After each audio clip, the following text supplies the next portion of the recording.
Buenas tardes, queridos amigos. En Voces y Contextos, en todas las voces en este segmento tenemos a nuestro amigo José Guadalupe Sánchez, al compañero Porfirio Palestina, al compañero Indalecio Güemes y a nuestro gran gurú, el maestro Humberto Sotelo. Muchas gracias, director, por darnos la oportunidad de empezar a esta hora, pero si le cambia de color al cartel, por favor, se lo agradecería. No soy MC, no soy Movimiento Naranja. Se agudiza el yugo, ¿no? Sí, de repente, porque queremos mucho a nuestro director. Bueno, el día de hoy vamos a hablar sobre la reforma eléctrica, bueno, más bien sobre la reforma energética, porque tiene que ver con algunos hidrocarburos y también tiene que ver con el asunto de, pues, eso que nosotros llamamos ecología. Finalmente, estamos ya en la antepuerta de que en el Congreso de la Unión se debata la reforma eléctrica. Ya la Cámara de Diputados ya iniciaron y hay muchas observaciones, pero la reforma eléctrica va. Hay distintas ciudades, distintos lugares donde se están haciendo los debates sobre los beneficios de la reforma eléctrica. Y de eso vamos a tratar en este momento. He de recordar el programa, un mensaje que hay por ahí y que ha circulado en redes, que ha sido de el que fue presidente, Adolfo López Mateos, cuando se nacionaliza la energía eléctrica, y hace un llamado. Dice, pero cuidado, en años vendrá gente que quiera desnacionalizar la energía eléctrica. Y pues en este momento ya ha pasado eso. En los 30 años de gobierno del neoliberalismo sucedió, y la última ley es de 2013, de la cual nuestros compañeros harán el esfuerzo pues por recordar cuál fue el significado de esa ley. Y en 2022 está por aprobarse la ley energética, que hace propuesta la cuarta transformación. En el Congreso de la Unión se está llevando a cabo la discusión y esperamos que tenga beneplácito para la sociedad mexicana, la cual se está movilizando apoyando la reforma energética de Andrés Manuel López Obrador. Bueno, comenzamos con nuestro amigo Porfirio Palestina, porque él se preparó desde anoche. Gracias. Pues es un tema que ya habíamos platicado, e indudablemente, más que recordar cuál es la reforma planteada, la reforma peñista de los neoliberales de 2013, creo que no tiene caso estar viendo si tuvo alcance, si tuvo beneficios o no. Creo, sin embargo, que ahí se entregó la soberanía, se perdió la identidad nacional. Se reforman el 27, el 25, el 26 y el 28 constitucional con la finalidad de querer confundir. Aquí hay una cuestión de confusión donde hoy la derecha dice que se pretende expropiar, y no es cierto.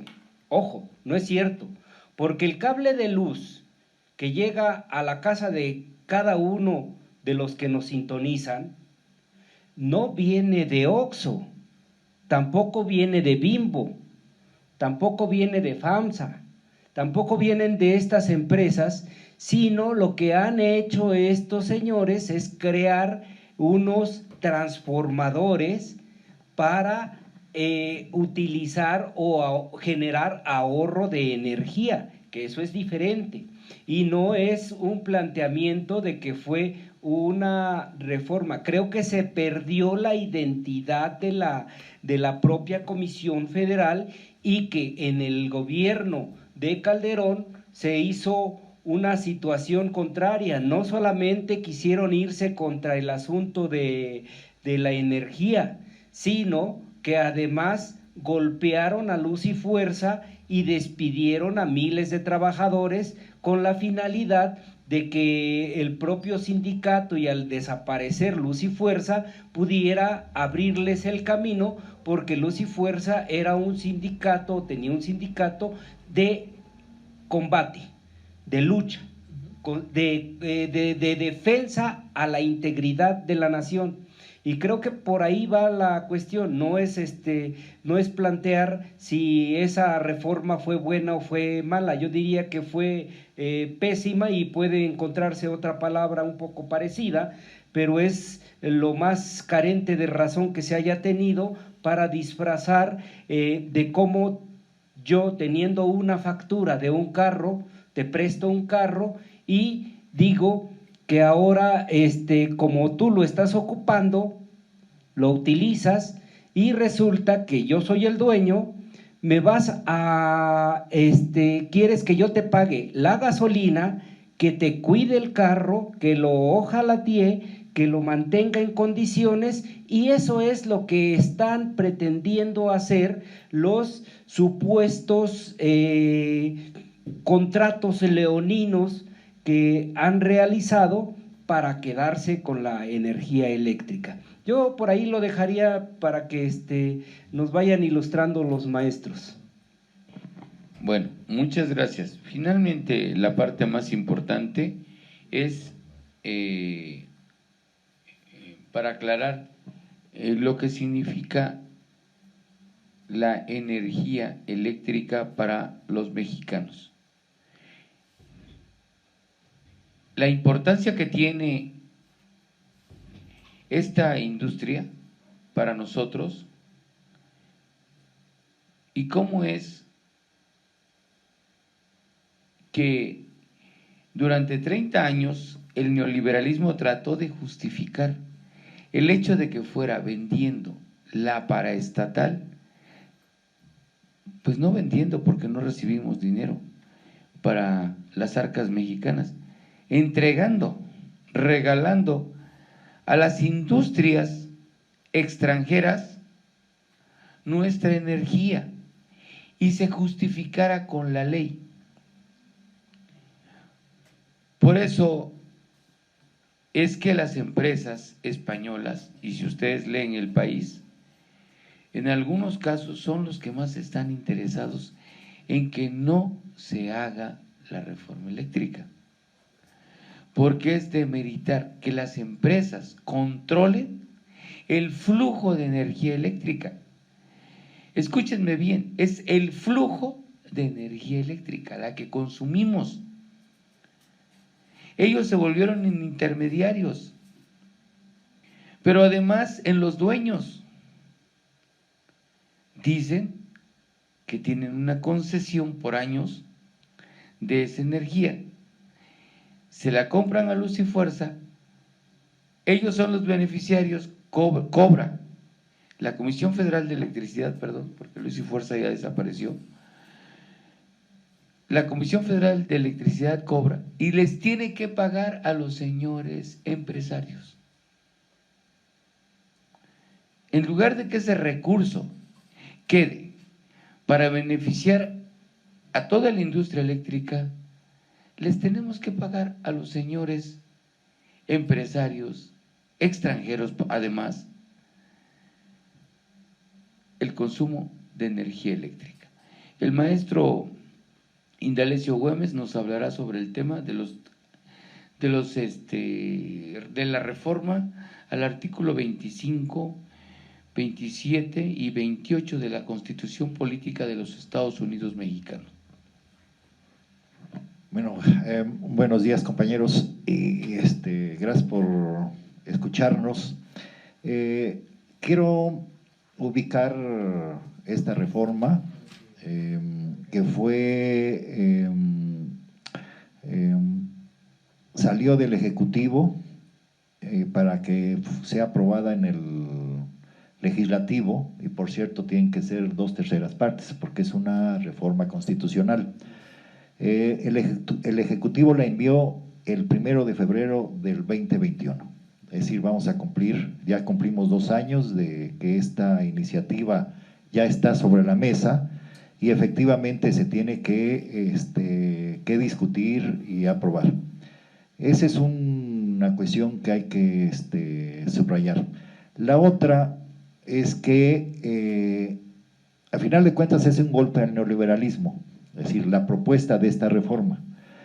Si nosotros observamos en términos en el periodo histórico, hubo 2 momentos importantes, con Lázaro Cárdenas, la expropiación petrolera, con López Mateos, la expropiación del recurso energético, y el siguiente es el de Andrés Manuel López Obrador, y por eso todos los neoliberales y la oposición están muy, muy enojados con esta iniciativa. Ya lo dijo el maestro Palestina, tiene que ver con los artículos 25, 27 y 28 de nuestra Constitución, y en este sentido la propuesta está muy clara, muy explícita. En el artículo 25, es decir, que sea de interés nacional, correos, telégrafos, telegrafías, minerales radioactivos, litio y demás minerales estratégicos, generación de energía nuclear, electricidad y la exploración y extracción de petróleo. Entonces, con esta propuesta, lo que se pretende es que el Estado tenga la responsabilidad de la electricidad y que impulse en el sistema eléctrico nacional todo lo que tiene que ver hacia la transición energética. También está planteada la transición energética. Es una mentira que han estado manejando los neoliberales de que CFE nomás no está interesado en las energías limpias. En términos concretos, miren, les voy a leer como una cuestión esencial que está en el resumen que hicieron de esta propuesta. Fue difundida por la Secretaría de Energía y, entre comillas, dice: el Estado preservará la seguridad y autosuficiencia energética de la nación y el abastecimiento continuo de energía eléctrica a toda la población, como condición indispensable para garantizar la seguridad nacional y el derecho humano a la vida digna. Entonces hay 2 elementos: seguridad nacional, que es es central, es decir, si observamos lo que hicieron los neoliberales en términos de que todo dejarlo a la oferta y la demanda, etcétera, que es puro engaño. Es decir, sí es importante, y en estas condiciones de globalización y lo que hemos visto en otros países, tener seguridad nacional en términos del sistema eléctrico nacional o de estos recursos que son tan importantes como el petróleo para el país. Pero además se subraya, ¿sí?, garantizando el derecho humano a la vida digna. Es decir, hay que subrayarlo porque nadie, digámoslo, la oposición dice otra cosa, pero significa la preocupación explícita de que es un elemento fundamental para la vida de los mexicanos. Entonces quiero subrayar, no solo es la seguridad nacional en general, sino en particular también esto vinculado al derecho humano a, lo voy a decir, a la energía eléctrica, digamos, ahora todo, digamos, se mueve por eso, pero también a, por ejemplo, un insumo que consumimos los mexicanos a pie, la gasolina. Entonces, eso es, digamos, la cuestión. Y hay un elemento que se incorpora, ¿sí?, afortunadamente a tiempo, que es el litio y minerales raros. Digamos, los nuevos minerales que están haciendo, digamos, que van a ser punta de desarrollo para cualquier país. Entonces es muy importante porque estos neoliberales, si no hubiéramos ganado en 2018, esto ya lo hubieran estado repartiendo. Ahí hay una controversia porque el órgano autónomo dio permiso, creo que ahí se puede litigar con una concesión de Banoro, no Sonora, el que tiene digamos, permiso de litio, de explotación de litio, y creo que están haciendo chicanadas.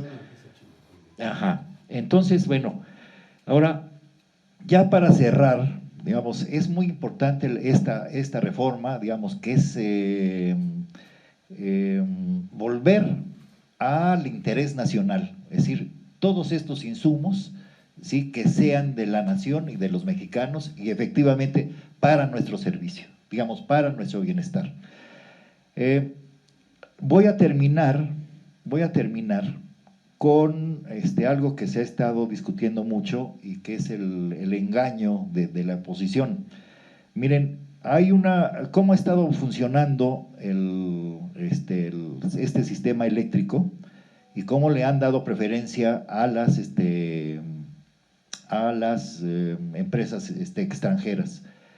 En el reparto está la nuclear, y es solo CFE, después solar, eólica, geotérmica, gas, hidroeléctrica, térmica y carbón. Es decir, los beneficiados de las empresas transnacionales es con solar y eólica, y que por cierto, en una cuestión tramposa, definieron que la hidroeléctrica eran sucias. Algo impresionante, ¿eh? Es decir, es un engaño, bueno, no sé mucho de derecho, pero hasta es un fraude. Es decir, cómo poner a la hidroeléctrica como sucia, como contaminante. Por eso la ponen en hidroeléctrica, es decir, en el sexto lugar es. Después la térmica y el carbón. Al último el carbón, que todo el mundo sabe, la Comisión Federal solo tiene 3 plantas de generadora de electricidad a través del carbón. Entonces, es muy importante porque la propuesta que está en la reforma es la siguiente. Primero hidroeléctrica, que es CFE, después nuclear, digamos, son energías comprobadas limpias. En tercer lugar, geotermia. En cuarto lugar, gas CFE. En 5, térmica CFE. En 6, eólica. 7, solar. 8, gas privados. Y 9, carbón. Es decir, el carbón se mantiene al último, no es que se quiera meter antes, pero si observamos, con esta propuesta efectivamente la solar y la eólica serán el 6 y el 7, es decir, primero, repito, hidroeléctrica, es decir, es a través del agua, nuclear, la geotermia, gas CFE en 4, en el cuarto, la térmica CFE 5, 6 y 7, eólica y solar. Entonces sí es muy importante el cambio porque se sale de la trampa en que nos han estado metiendo la reforma del 2013. Entonces es salir de esa trampa, poner orden, porque efectivamente la hidroeléctrica que se propone ahora como en primer lugar, estaba hasta el sexto lugar, hasta ahorita, digamos, hasta que se haga la reforma y efectivamente se alinee de manera distinta la generación de electricidad. Entonces sí es muy importante, sí es con esto se evidencia claramente el engaño del neoliberalismo y de los sexenios anteriores, de que la hidroeléctrica era contaminante, y en los hechos la mandaron hasta el sexto lugar, y en esta nueva reforma se manda al primer lugar. Y es a través de los embalses, digamos, ¿cómo se llama? Donde se acumula el agua y luego la sueltan. Las presas, todas las presas de este país. Y nada más hago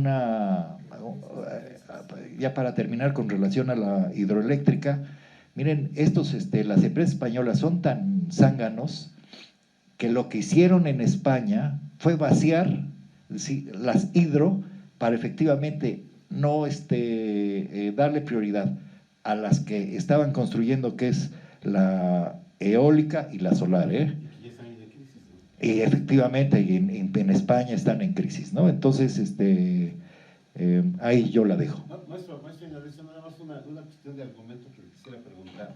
Bueno, para ahondar sobre esta guerra mediática, bueno, yo también voy a tratar de rehacerlo. Esta idea que dicen, bueno, es que el Estado es ineficiente y entonces de repente subsidia a la comisión y al final a la hora de subsidiar no deja que se dé la competencia y entonces como la subsidia al final todos los contribuyentes vamos a pagar. O sea, este argumento, ¿cómo lo desechamos? Claro, sí, buena observación. Miren, esto de que el Estado es ineficiente es un mito. Es decir, el Estado, como fue administrado, digamos, en periodos anteriores, lo hicieron al propósito. Es decir, vean ustedes Petróleos Mexicanos, vean la Comisión Federal. En el 82, más bien en el 88, cuando desnacionalizan muchas empresas que eran del Estado, fue con la cuestión de, estaba en números, estaban quebradas. Bueno, es una cuestión elemental, bueno, ¿por qué están quebradas? ¿Quién las quebró? Sí, digamos, ahora se sabe que eran la caja chica del PRI, en fin, etcétera, etcétera. Pero nunca dieron, es decir, de manera, digamos, transparente, efectivamente, por qué estaban trabajando así. Y uno se pregunta, bueno, por ejemplo, vendieron Teléfonos de México, ¿sí? A ver, y entonces, con la misma justificación. Entonces, es la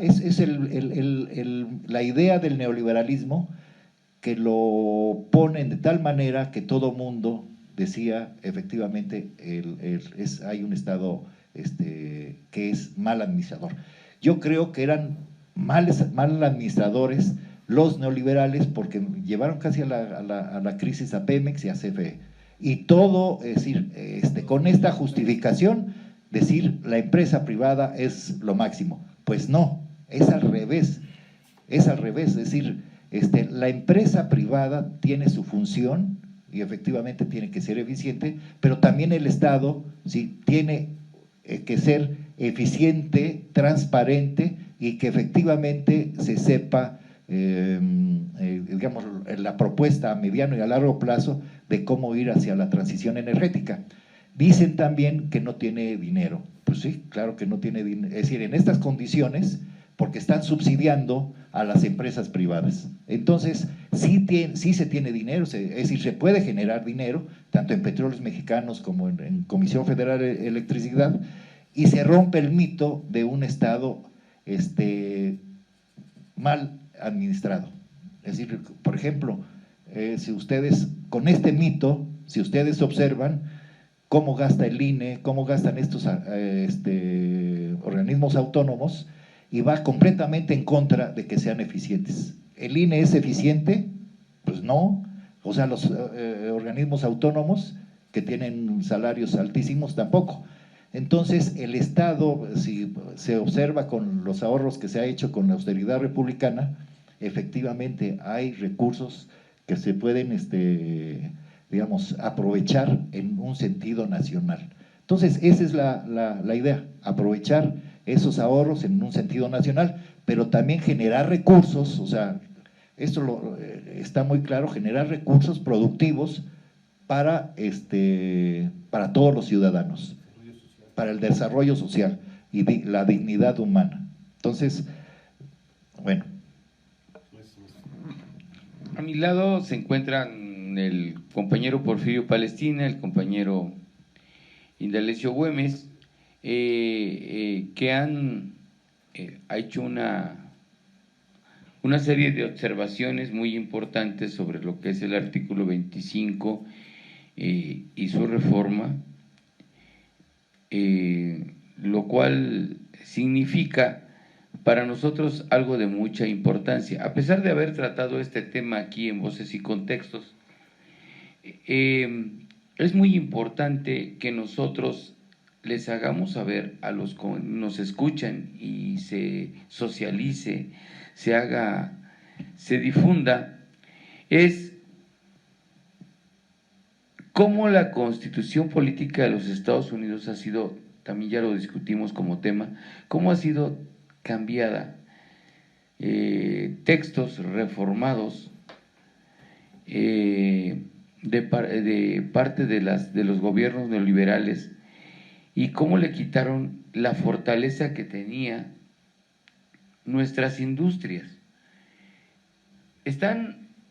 Iniciaron por la energía eléctrica, porque es parte del sector público que tiene a su cargo el Estado. Bueno, la reforma de 2013 hecha por Peña Nieto quitaba al gobierno federal la fortaleza y la propiedad y el control de los organismos del Estado y organismos descentralizados que en su caso se establezcan, en este caso la Comisión Federal de Electricidad, y entraban ahí algunas empresas distribuidoras. Eso es lo que están transformando.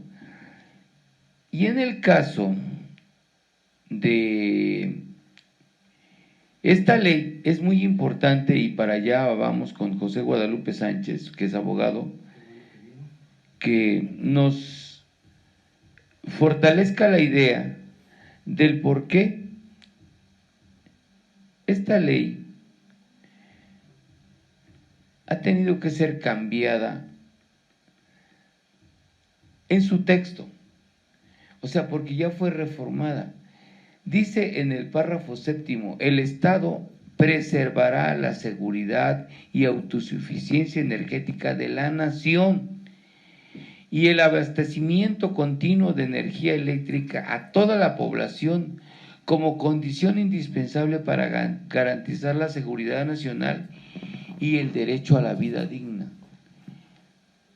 Por lo tanto, solamente ese párrafo, así como se escucha, garantiza a los mexicanos el que recibamos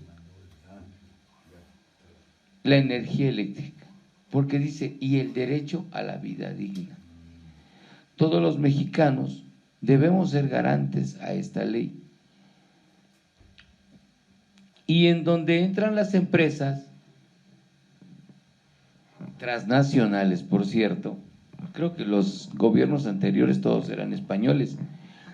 Dice, el Estado quedará a cargo de la transición energética y utilizará de manera sustentable todas las fuentes de energía de las que disponga la nación, con el fin de reducir las emisiones de gases y componentes de efectos invernadero, para lo que se establecen las políticas científicas, tecnológicas e industriales necesarias para esta transición, impulsadas por el financiamiento y demanda nacional como palancas de desarrollo. Eso dice la reforma en la que propone Andrés Manuel López Obrador. ¿Por qué? Porque todo ese párrafo habría sido sustituido por la reforma de 2013. Y es necesario aclararlo, porque los organismos deben de pertenecer al Estado. La única forma de garantizar el beneficio hacia toda la población es que el Estado las controle. De otra manera, sucederá, como pasa ya con el agua en Puebla, que al estar desarrollada, implementada y estoy diciendo mentiras incluso, porque la tubería que utilizan es la misma que dejó el Estado cuando se hicieron unidades habitacionales o se hicieron colonias. El Estado fue el que introdujo tuberías y todo lo necesario, todos los implementos necesarios para el abastecimiento de agua, y hoy lo cobra Aguas de Puebla. El beneficiario es Agua de Puebla, gracias a, ¿cómo se llamó el gobernador? Ya hasta se me olvidó. Moreno Valle. Rafael se llamaba, Rafael Moreno Valle. Gracias a él y a lo que impulsó al que está gobernando, bueno, está haciendo como que es gobierno aquí en Puebla, Eduardo Rivera, el otro Rivera. Bueno, esa es la situación que podemos nosotros estar pasando, porque si no pagas, te quitan. También lo hace la comisión, pero es una energía eléctrica subsidiada, cosa que no pasa con el agua, cosa que no pasa con algunos productos que ya fueron pasados en lugar de que los controle el Estado, los controlan empresas privadas. Los que privatizaron todo fue el gobierno anterior, los gobiernos anteriores, el neoliberalismo. Lo que está tratando de hacer la nueva ley es pasar a organismos del Estado el control en lugar de que lo contraten los particulares. Ese es el tema fundamental.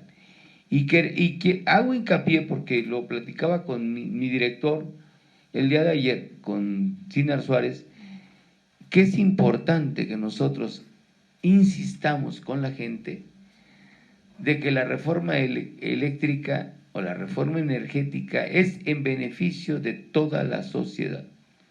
Bueno, pues de eso nos gustaría que hablara nuestro amigo José Guadalupe Sánchez.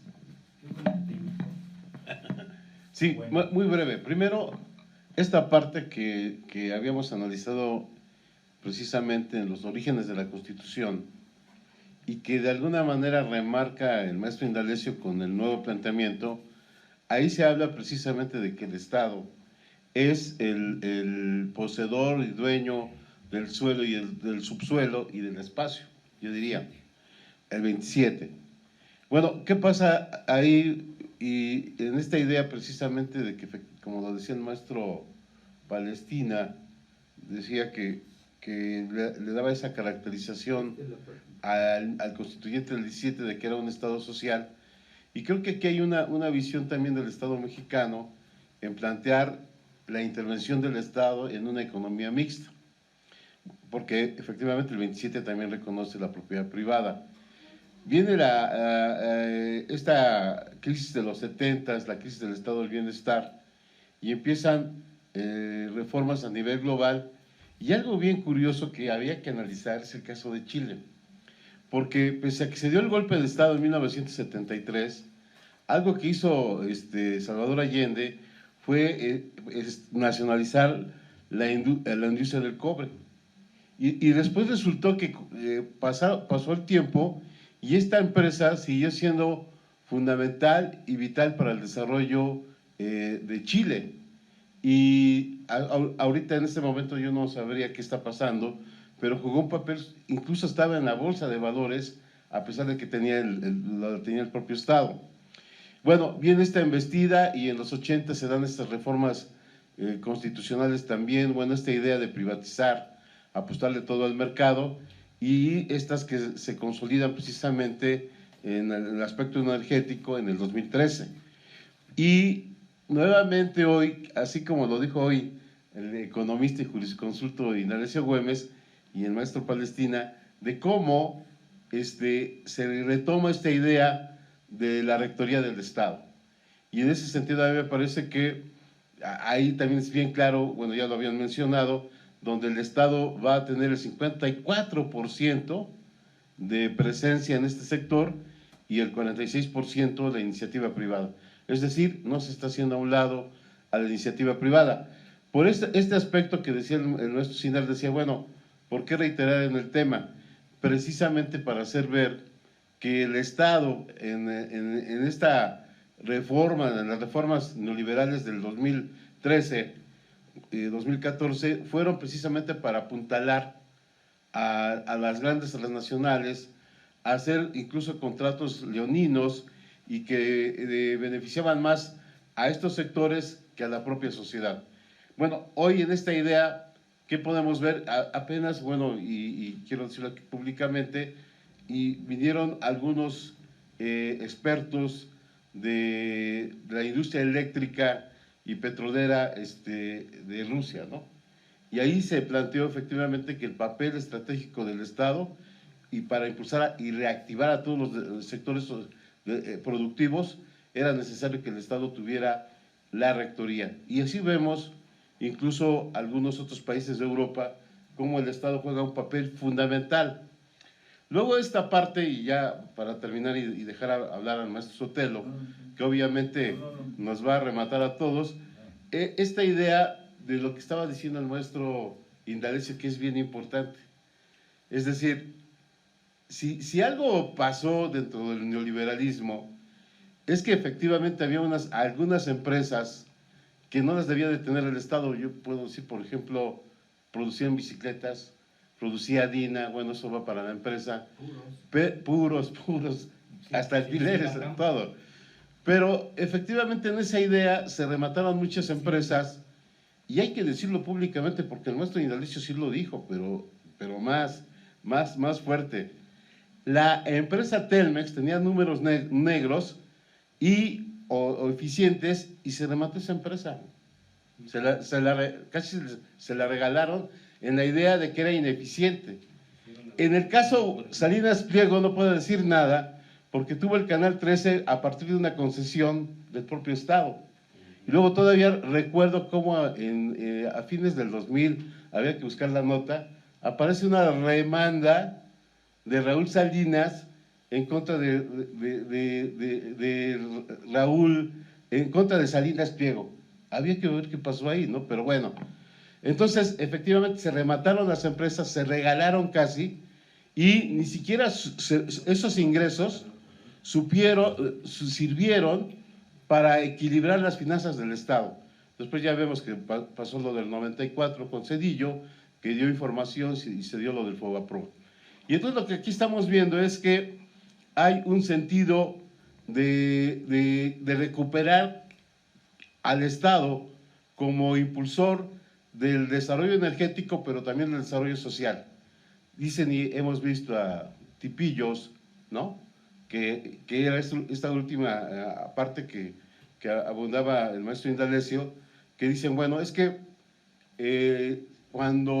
si la empresa es ineficiente, entonces al final de cuentas, como es subsidiada por el Estado, finalmente todos los contribuyentes vamos a pagar y no se permite el libre mercado. Señores, aquí sí se permite el libre mercado porque efectivamente la reforma garantiza la participación del sector privado. Y también, ya para no redundar, el Estado sí está viendo la perspectiva de las energías limpias en el corto y mediano plazo. Entonces, también es otra de las grandes mentiras que se están diciendo sobre el tema. Y por último también decir que el impacto que tiene esto, yo nada más pregunto, ¿acaso las empresas energéticas de la iniciativa privada se van a preocupar por llevar energía eléctrica a la selva lacandona? ¿O llevar a la Sierra Norte, de que todavía carecen de este servicio? ¿O en la zona tarahumara de Chihuahua? No. Esta es la lógica, como lo plantea el maestro Indalecio, es que la empresa ve en una perspectiva de su plusvalía, no le interesa al sector social, y eso sí lo hace el Estado. Por último, nada más diría que el proceso legislativo sí ha tenido ahí sus contradicciones, pero me parece que va muy bien y que efectivamente se van a hacer ajustes, y esta reforma, como acertadamente lo dice el maestro Indalecio, sí va a alcanzar a las 2/3 partes. Y por otro lado, Estados Unidos obviamente que sí presiona al Estado mexicano, pero también ya entendieron que no se pueden meter en cuestiones que tienen que ver con la legislación mexicana, con la soberanía nacional, y que el Estado tiene todas las atribuciones de hacer los cambios constitucionales que se requieran. Toda ley es cambiable, como lo estaba planteando el maestro Delfino, y en esta perspectiva, el gobierno que hoy tenemos ve una perspectiva social y defender los intereses nacionales. Muchas gracias, maestro Lupillo. Usted siempre certero en el análisis. Maestro Humberto Sotelo, la pregunta filosófica, política, ideológica, en cuanto a la rectoría del Estado en materia energética. Muy bien. No, pues yo creo que ya está claro el panorama, ¿no? Ya no sé, es difícil agregar algo más. Yo creo que sí es obvio que se trata de reivindicar pues el derecho de la nación a encargarse de las áreas estratégicas, sobre todo los recursos naturales, ¿no? Sobre todo los de la energía. El proyecto del artículo 27 está perfecto. Políticas públicas científicas, tecnológicas e industriales, impulso de financiamiento, planeación energética sustentable, el artículo 25. El sector público tendrá a su cargo de manera exclusiva las áreas estratégicas que señalan en el artículo 28, etcétera, etcétera. La Comisión Federal de Electricidad, organismo del Estado con personalidad jurídica propia, es responsable de la electricidad y el sistema eléctrico nacional. Pero una observación, efectivamente, como ya lo subrayó el maestro Indalecio, uno de los puntos que se quiso convertir en elemento de desprestigio de la reforma eléctrica fue lo relativo a las energías limpias. Estaba viendo aquí lo que nos presenta el maestro, aquí en las copias que nos trajo el maestro Indalecio. Carbón pasa al 9º lugar, incluso en este proyecto. No está casi, es el último aquí lugar. Cosa curiosa, estaba revisando esta estadística que publicaron sobre el número de centrales carboeléctricas en operación en 2022. China, que es el principal contaminador, tiene 1.110 empresas carboeléctricas. Después sigue, después sigue la India, 285. Después Estados Unidos, 240. No es el segundo lugar Estados Unidos, es India. ¿Sabes cuántas tiene aquí? ¿Cómo aparece México en esta estadística? Aparece en los últimos lugares. Después de 3. Solamente están abajo 2, están Sri Lanka, Siria, Madagascar con 1, Perú, Nueva Zelanda. Total que México es de las que tiene menos. Entonces, ¿por qué tanto escándalo sobre este asunto de las energías limpias, no? Sí, aquí está muy claro. Bueno, no lo puedo acercar allá, esta estadística. Bueno, esto era un comentario nada más de tipo técnico. Yo creo que con esto podríamos, ya con todo lo que dijeron los compañeros, pues ya muy documentado, más documentado no puede estar. El maestro Indalecio, como dice mi amiga, es el hombre, es el equipo que siempre trae nota. Trae la tarea. Siempre trae la tarea, siempre trae sus apuntes. No, bueno, sí lo reconozco, miren, antes de venirse aquí a este evento, todo el material que trae, miren nomás, aparte cuánto gastó en copias. Bueno, pues, ¿cómo vamos a negar? El kinder le llevaba la torta a la maestra. Una amiga mía, economista, por cierto, dice, no, pues aprendan al maestro Anaí. Por cierto, un cordial saludo, que siempre dice, aprendan al maestro Indalecio, miren nomás. Sí, bueno, estos apuntes nos ayudan a precisar, pues a ver directamente, ¿no?, cómo está la situación. Sí, ya vio el maestro Guadalupe cómo está el asunto, ¿no? Claro. Bueno, lo que a mí me gustaría, no sé si se enoja el director o el maestro, el director tras bambalinas. El otro director, uno formal y el otro Como tras dicen en el bambalinas. teatro, entre piernas. Entre piernas, bueno. Aquí vamos a tratar de hacer una transición. Yo creo que está claro, más claro que el agua. ¿Quién dijo eso? Hace rato, Delfino. Aquí lo interesante sería articular este Estoy asunto. buscando el vestido ideal para una cita. Perdón, ya entró la CIA. Articular este Señor asunto. director, Articular este Está intento grabando, de... Es que está grabando otra cosa. señor director. Bluetooth cancelled. Espérate, no vayamos a pasar como la vez pasada. Continúa. Me gustaría articular este punto porque aparentemente son dos cosas. O como decía Cochiloco en la película El infierno, una cosa es una cosa, otra cosa es otra cosa. No. Aquí una cosa es una cosa y la otra está vinculada con esto. Creo que lo dijo de alguna manera implícita o explícitamente el maestro Guadalupe. Este proyecto de la reforma eléctrica aparentemente está divorciado o no tiene relación. Por eso me gustaría pasar al otro punto que tenemos tratado, porque tiene que ver. No es que una cosa sea otra cosa, no, tiene que ver. El asunto de todo el embate mediático que contra López Obrador. Ayer fue muy claro el asunto, ayer Obrador lo declaró en la mañanera. Aquí está involucrado también, no el gobierno de Biden, sino muchas empresas afectadas por estas iniciativas, por esta iniciativa sobre todo.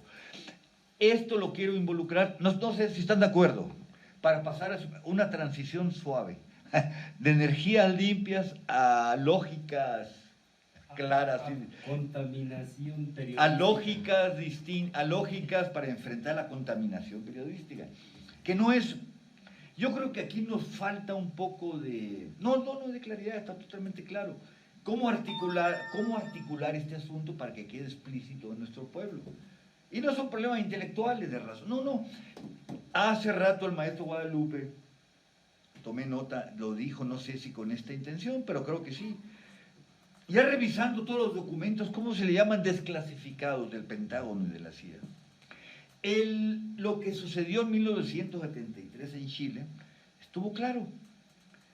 Ahora, ciertamente, ¿qué sucedió? Que no fueron, aparentemente en su momento fueron cosas dispersas. No, ya está muy claro que fue un proyecto único, coordinado. No digo que un complot simple, no. Ahora se llama AT&T, no, antes era la International Telegraph and Telephone, empresa que también afectó a Allende. La nacionalización de la industria del cobre, la nacionalización de otros, el estaño, la nacionalización de la industria también eléctrica. ¿Qué sucedió? Que todas estas empresas, los camioneros, ¿cómo empezó todo? El paro camionero. Algo parecido a lo que intentaron hacer en Canadá, cosa curiosa, por el supuesto pretexto del ¿cómo se llama? Del coronavirus. ¿Qué sucedió? Por eso digo, son situaciones, no quiero comparar Chile con México, es muy distinto. Porque dicen, no, pues ahora México no puede, ahora es un golpe blando, no. En aquel entonces, ciertamente, los golpes militares inundaron a toda América Latina. Sobre todo en Chile, a partir de ahí, AT&T, las industrias del cobre, ¿quién jugó un papel fundamental? Ahora lo vemos con cierta nostalgia. El Clarín, ¿cómo se llama? El Mercurio. El Mercurio. Fue el diario que emprendió la campaña. No, pero ahora comparado con las campañas contra López Obrador, el papel del Mercurio parece cosa de niños.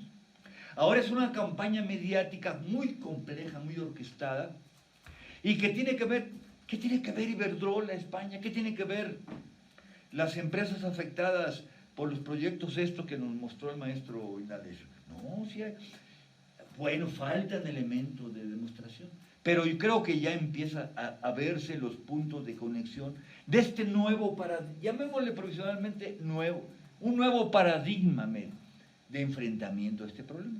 ¿En qué sentido? Aparentemente, ¿qué tiene que ver el asunto de, ¿cómo se llama? Loretito, de Loret de Mola? ¿Qué tiene que ver con todo esto? ¿Qué tiene que ver todo la intervención de Aristegui? ¿Qué tiene que ver todas las campañas contra el hijo de Obrador, el hijo de, ¿cómo se llama? El hijo desobediente, el de la casa de Houston. El hijo de Ramón. ¿Qué tiene que ver todo eso? Pues ya se demostró. Lo de la casa ya pasó, ya se terminó el escándalo. ¿Qué pasó? Nunca se demostró. Se intentó comparar, bueno, no. Aquí el problema no es que se haya querido comparar a la Casa Blanca con la... No, lo que pasa es que es una estrategia mediática muy compleja, que creo que debemos ir buscándole, ponerle los puntos, ver los efectos. Es difícil plantearlo porque es algo nuevo. Tengo que hacer un esfuerzo mental para tratar de ver. ¿Qué tiene que ver estas cosas dispersas con todo el golpeteo mediático? Que no son cosas dispersas, de un golpeteo mediático. ¿Hasta qué punto incluso esto lo deslizó un comunicador que no recuerdo su nombre?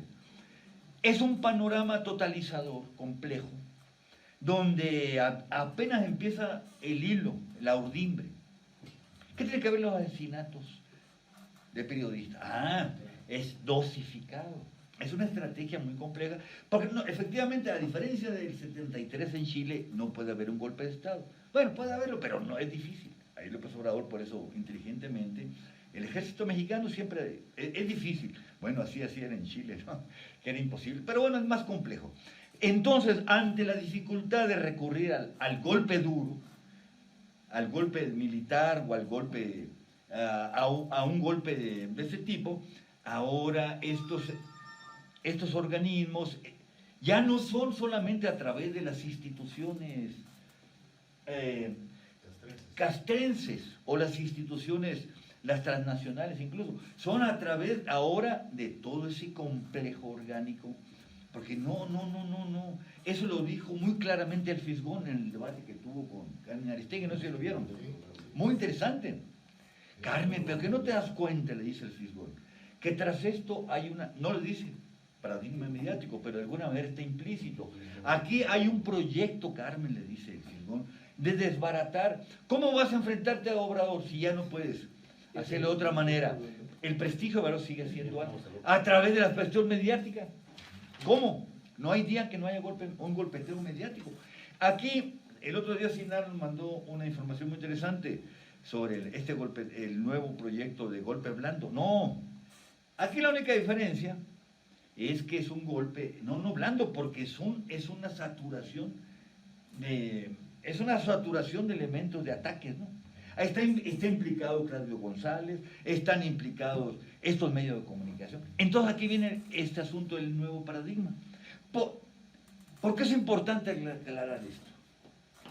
Porque aquí está la clave del por qué sí tiene razón Obrador en denunciar a gentes como Loret de Mola.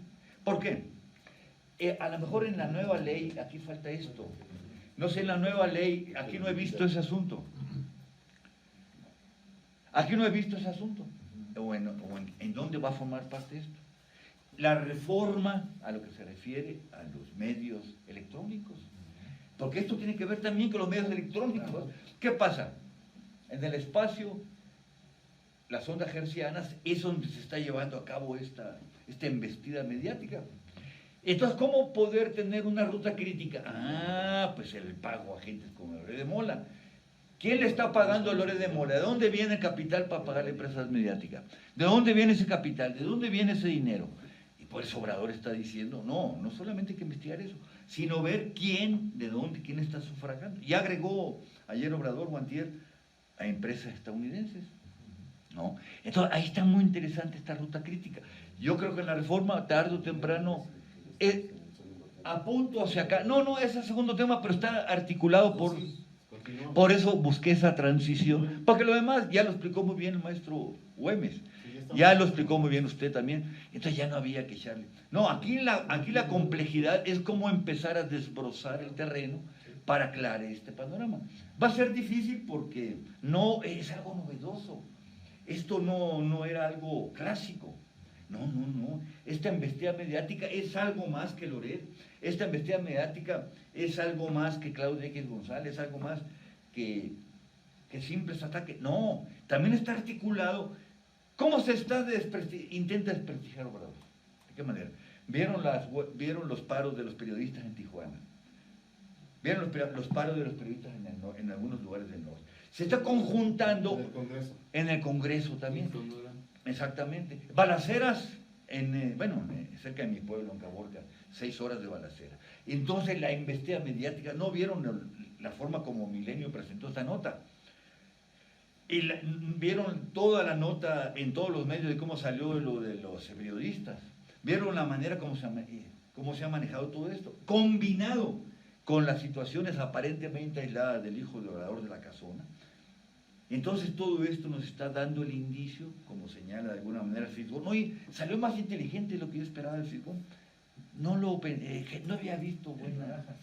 Hasta metió en aprieto a Aristegui. Aceptó a Aristegui. Bueno, oye, no, pues yo tengo el derecho, sí, Carmen, tienes todo el derecho del mundo, pero también tiene derecho nosotros, lo que queremos es un nuevo gobierno, y el propio presidente aclarar de dónde vienen esos capitales. Ahí viene el asunto de Loret de Mola, ahí viene el asunto de cómo debemos tener en la mira a todos estos comunicadores. Ahí sí le puso una zancadilla tremenda a Aristegui. Entonces, ¿cómo articular esta reforma? Esta reforma eléctrica no es simplemente una reforma, es la reivindicación simple y sencillamente del derecho del país a controlar sus espacios, su riqueza, el subsuelo. Aquí creo que me falta la cuestión del espacio electrónico, el espacio de las ondas hertzianas. Pero en fin, vayamos yendo para allá porque es muy importante. Por eso estoy de acuerdo con el maestro Guadalupe, cuando ponía como referencia lo de Chile. No, pues en Chile, no, pero nunca se demostró que estuvo implicado. No, ¿cómo no? Ahora que ya se desclasificó todo eso, ya está claro que sí hubo, que estuvo tras la silla. Y también está ahora esta empresa que salió ahora, ¿cómo se llama? Y DAI, ¿cómo se llama la empresa DAI? Ahí me mandó ayer unos documentos INAR sobre cómo, esa empresa que expulsaron de Bolivia. ¿Cómo se llama? USAID. Pero es de Estados Unidos. Por eso, con mayor razón, es una empresa, no es una empresa, es una institución, es una prolongación de la CIA o del Pentágono, destinado supuestamente a recursos de manera limpia para proyectos culturales o proyectos de recursos, etcétera, pero que ya se vio que tienen que ver aquí en el destino de recursos. La expulsó en su momento Bolivia, el gobierno de ¿cómo se llama? De Evo. Y entonces todo este tipo de situaciones necesitamos entonces ahora cómo empezar a articular todos estos aspectos que parecen aislados, ¿no? Muchas gracias, maestro, explícito y casi abordando el tema de el golpe blando, vinculado pues a la situación de la energía eléctrica. Le agradezco bastante, maestro, fue muy explícito en el tema, y creo que cuando ya le toque la voz en el programa de el golpe blando, lo vamos a vincular a usted y Estado, porque el Estado mexicano lo que hace con la reforma eléctrica, y necesito insistir sobre ello, es el asunto de garantizar que todo el proceso de producción de la energía eléctrica y el control de del desarrollo de energía, porque si no quedaría un poco como hueco, corresponde al Estado, al gobierno mexicano. Y cuando se hace la propuesta de cambio de ley de 2013 para esta de 2022, queda claro que en el Congreso de la Unión los distintos actores políticos tendrán que debatir sobre la parte fundamental que está tratando de establecerse, y que es en realidad el asunto de garantizar la producción de las energías. Es por eso que podemos abordar el tema de manera clara con todos ustedes, porque lo que pedimos es que se hagan más foros, más actividades para favorecer esta reforma, y decirle a los diputados que no importa del partido que sean, que hay que aprobar esa ley, porque es en favor de los mexicanos. Porque hay una parte que se reforma en su texto y dice: el área estratégica de la electricidad consistente en generar, conducir, transformar y distribuir, abastecer energía eléctrica, la nación aprovechará los bienes y recursos naturales que se requieran para dicho fin. O sea, es a la sociedad mexicana el mensaje. Necesitamos que se garantice la distribución de la energía a nuestros hogares. Y eso solamente lo garantiza el Estado mexicano, no las empresas. Este es el tema fundamental en este caso, en el que necesitamos insistir, y solamente pediría a los compañeros, para darle un close-up al programa, que termináramos con este comentario y pudiéramos establecer los parámetros en los que vamos a hablar de lo que sería la transición a una política más definida en cuanto a la defensa de la nación. José Guadalupe Sánchez. Bueno, tratando de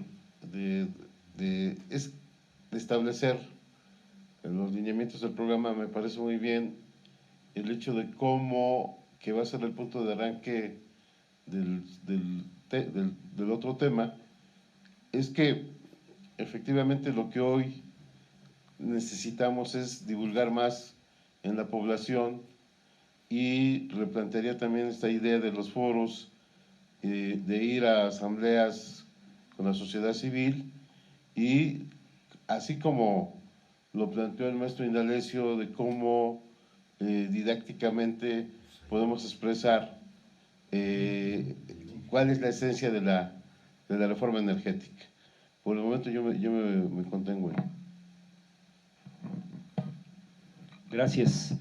A ver, pues creo que está más que claro los subsidios que recibe tanto Bimbo de México, Walmart, los Oxxos, y son 1,100 millones de pesos por la Comisión Federal de Electricidad.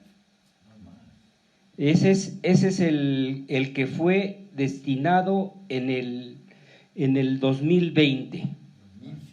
1,100 millones de pesos. Y lo curioso es que…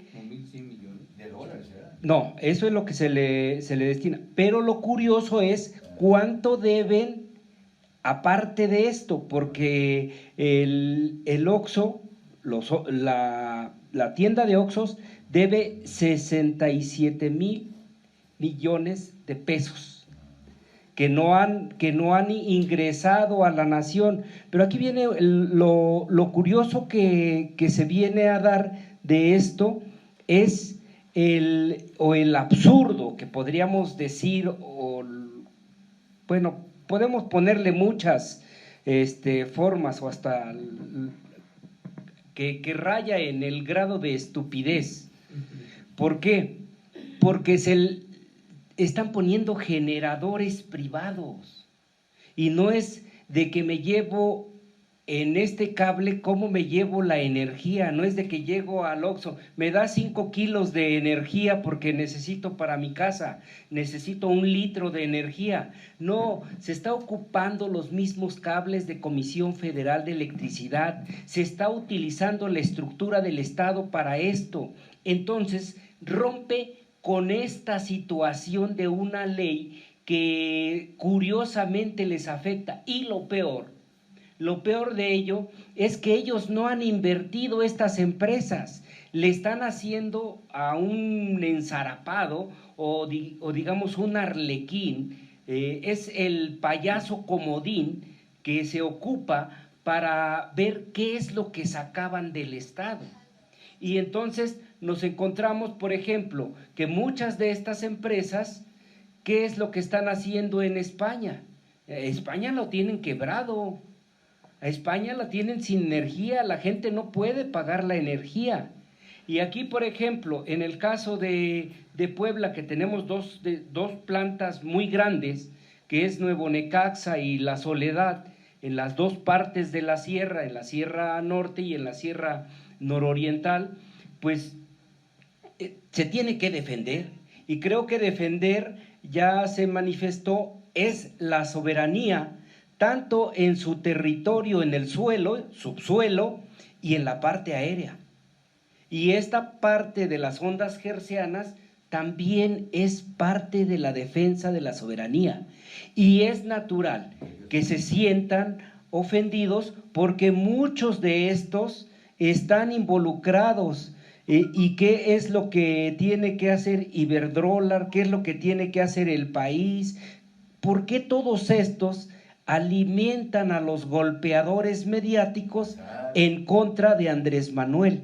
Porque están viendo que sus intereses se les están yendo de las manos. Y es necesario que, si la Constitución ha sido literal, sí se tenga que establecer que no solamente es una cuestión de litio, del uranio que también existe en México, porque al rato lo van a estar explotando y lo van a estar haciendo a su antojo, como lo han hecho con las minas.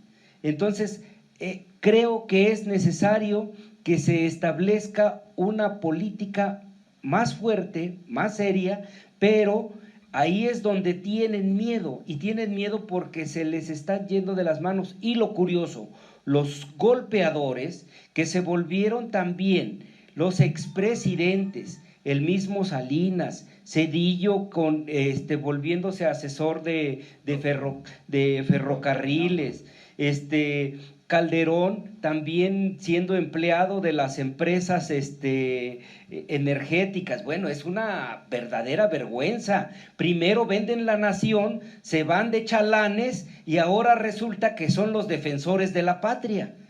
Yo creo que por ahí está más que grave, pero ahora lo que se necesita son 333 votos de la Cámara de Diputados para que se apruebe la reforma energética. Esa es la parte difícil, porque la otra parte del constituyente, que la apruebe el Senado la aprueba porque tiene mayoría, y el otro constituyente de los estados, 17 estados es suficiente para que se apruebe la reforma energética. Y creo que ya los tenemos gobernados, y todavía van a perder los otros 6, para que más les duela, y eso creo que les duele más que otra cosa. Muy bien. Maestro Indalecio, para sellar el programa. Sí, 3 cosas.